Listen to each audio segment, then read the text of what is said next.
अस्सलाम वालेकुम, welcome to my channel. मैं हूँ साइमा इमरान। आज हम जिस टॉपिक पे बात कर रहे हैं वो है दुआ ज़हरा का टॉपिक। आजकल सोशल मीडिया पर सिर्फ़ और सिर्फ दुआ ज़हरा का टॉपिक डिस्कस हो रहा है और इनके पेरेंट्स जो है काफ़ी सबूतों के साथ, जैसे उसका बर्थ सर्टिफिकेट, बे फॉर्म और अपना मैरिज सर्टिफिकेट वगैरह शो कर रहे हैं। तो वो आई थिंक इतने सालों पुरानी चीज़ बनी हुई है, वो फेक तो हो नहीं सकती। नादरा से बने हर डॉक्यूमेंट्स पे हम जो है बिल्कुल आंखें बंद करके बिलीव करते हैं। तो ज़रूरत क्यों पड़ी बच्ची का मेडिकल करवाने की? ज़रूरत ही नहीं होनी चाहिए थी। डॉक्यूमेंट्स उसके हैं, बर्थ सर्टिफिकेट है, बे फॉर्म है, मैरिज सर्टिफिकेट है, सब कुछ है, फिर भी मेडिकल करवाया और उस बेसिस पे उसको फ़ैसला सुना दिया सिंध कोर्ट ने। एनीवे, हम जो है, अगर मैं अपनी राय दूँ तो मैं ये कहूँगी कि अगर बच्ची का बर्थ सर्टिफिकेट है तो उसकी एज ऑलरेडी पता चल जाएगी उसमें, ठीक है ना। जब एज पता है तो फिर मैरिज जो है इसकी हो नहीं सकती, क्योंकि सिंध में ना पंजाब में उसकी 16 बर्थ सर्टिफिकेट के हिसाब से उसकी 16 साल से भी कम एज है। तो केस तो यहीं पे क्लियर है कि वो शादी नहीं कर सकती है अभी, ठीक है। दूसरी बात, अगर वो कह रही है कि मैं खुद गई हूँ, तो वो बच्ची गई होगी लेकिन खुद नहीं गई, उसे कोई लेके गया है बाकायदा। अकेले वो जा नहीं सकती क्योंकि वो अभी इतनी बड़ी है नहीं। बड़े भी अकेले जाने में थोड़ा सा होते हैं बाय रोड ख़ास तौर पे। तो वो अगर चले अपनी मर्ज़ी से भी गई, एक पॉइंट देखते हैं, अगर अब वो अपनी मर्ज़ी से भी गई है तो वो ये छुपा क्यों रही है कि वो किसके साथ गई?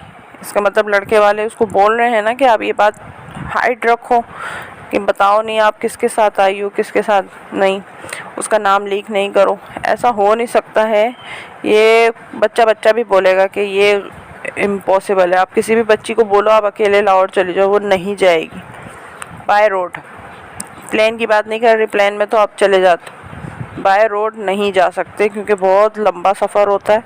मैं सबसे यही कहूँगी कि आप अगर किसी तरीके से भी इनको सपोर्ट कर सकते हैं, इनके पेरेंट्स को, दुआ ज़हरा को, तो आप कीजिए और आवाज़ उठाइए इस सिलसिले में, क्योंकि वो भी एक छोटी बच्ची है दुआ ज़हरा। हम तो यही चाहते हैं कि कुछ जो भी फ़ैसला हो उसके हक़ में बेहतर हो, उस बच्ची के हक़ में बेहतर हो, उसके पेरेंट्स के हक़ में बेहतर हो।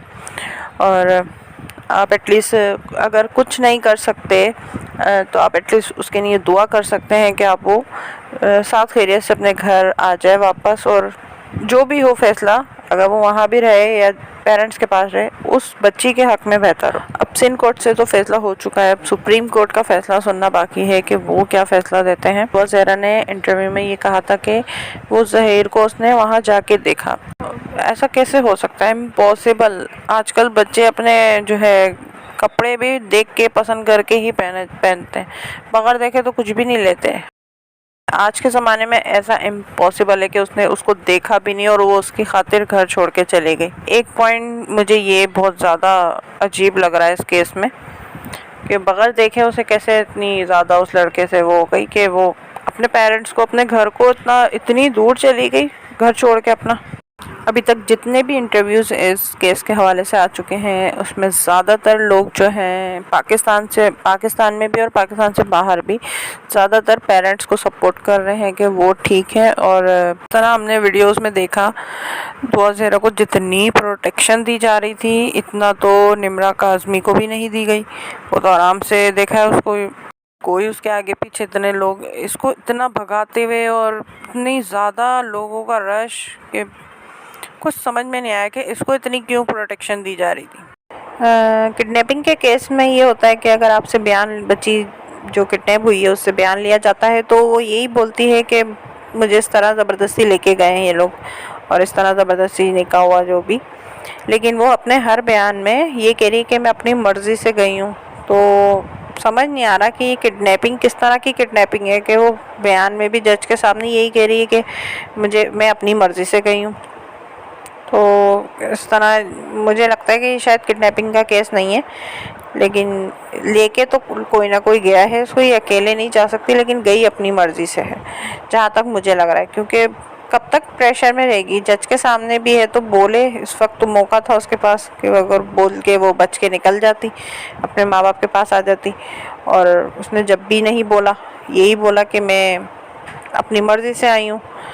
तो इस तरह के केसेस में जो है ना, हो सकता है कि वो अपनी मर्ज़ी से गई हो, लेकिन अभी उसको नहीं पता कि उसके लिए आगे उसकी लाइफ में क्या उसके लिए मुश्किलात हो सकती हैं अभी, क्योंकि वो उसकी एज इतनी नहीं है कि वो इन चीज़ों को समझ सके। उसको नहीं अंदाज़ा कि वो किस मुश्किल में है और नहीं सरवाइव करेगी वो इस तरह। लेट्स सी क्या होता है, लेकिन हम तो यही दुआ करेंगे जो भी हो इनके पेरेंट्स और दुआ ज़रा दोनों के हक़ में बेहतर हो।